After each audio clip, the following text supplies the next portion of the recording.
5, presentation. Ang saya ng laro natin kanina.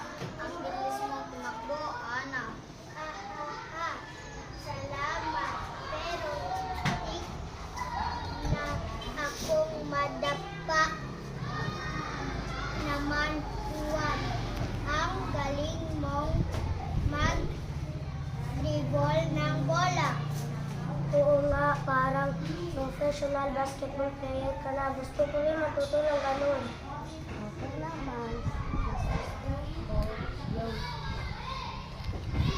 Yung habulan, masaya. Kasi kapag lahat tumatawa habang tumatakbo.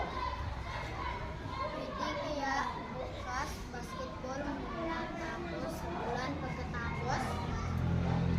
Ayos yan. Lahat masaya.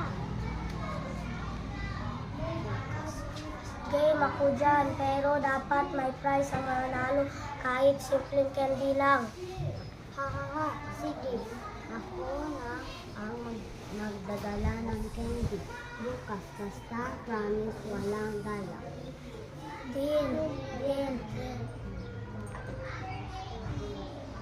bukas ulit tayo maglalaro.